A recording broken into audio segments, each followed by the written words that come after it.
भारत माता शिव शक्ति अवतार ओम मंडली। 14 जनवरी 26 प्रातः क्लास 7 सितंबर 68 की सच्ची गीता मुरली से चारों सब्जेक्ट की मुख्य पॉइंट्स।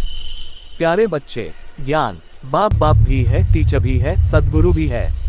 मनुष्य कब ऐसे हो न सके। पतित को अधर्मी कहा जाता है। जो जितना पावन बनेंगे उतना ही सुखी बनेंगे। पावन ऊंच अर्थात बहुत धनवान, ऊंच पद। पतित नीच अर्थात कम धनवान, कम पद। कोई को देखा और दिल खराब होगा। बुरा संकल्प आते हैं, गोया क्रिमिनल आए हैं। देवताएं हैं सिविलाइज, ये तो बाप सिविलाइज बना देते हैं। सिविल आए सिवाय बाप के और कोई दे न सके। याद से मुक्ति, ज्ञान से जीवन मुक्ति। सभी धर्म के जो बड़े बड़े हैं वह आकर मिलेंगे, महावाक्य सुनेंगे, बाप को याद करेंगे, जिससे फिर अपने अपने धर्म में ऊंच पद पावे। परमपिता परमात्मा को खिवैया कहते हैं। कृष्ण को भगवान व खिवैया नहीं कहेंगे। पार का अर्थ ही है मुक्ति, जीवन मुक्ति। बेहद के बाप कहते हैं, मेरे बच्चे काम चिता पर चढ़ काले हो गए हो, फिर मुझे आना पड़ता है जगाने लिए। योग बाप को याद करना है तो भल कितना भी आवाज हो, तुम याद कर सकते हो।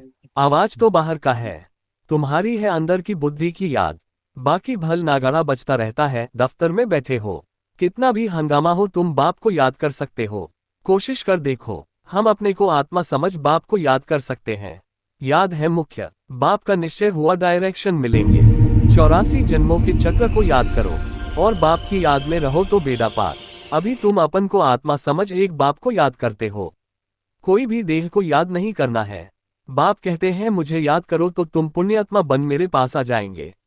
मुझे याद करो तो तुम पावन बन जाएंगे। यहाँ बैठे भी बाप को याद करना है और 84 के चक्र को, घर को, राजधानी को याद करना है। धारणा देखना चाहिए हमारे में कौन सा विकार है।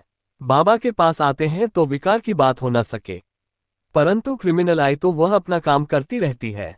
पतितों को पावन बनाना है, नहीं तो पतित के साथ रहने से उनका असर पड़ जाता है।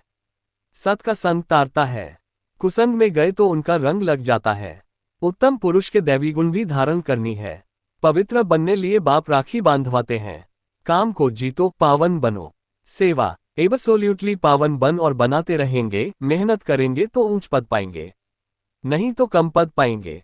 तुम्हारा तो फर्ज है पतितों को पावन बनाना। जितना जो पावन बनाएंगे अर्थात मुक्ति देते रहेंगे। जो निरंतर याद करेंगे उनके जन्म जन्मांतर के पाप कट सकते हैं। ऐसी ऐसी बातें अखबार में पढ़ेंगे। सदा स्मृति रखो कि हमें अमरला है। जिन्हें इस वरदान का नशा रहता है वे स्वप्न में भी माया से मूर्छित नहीं हो सकते।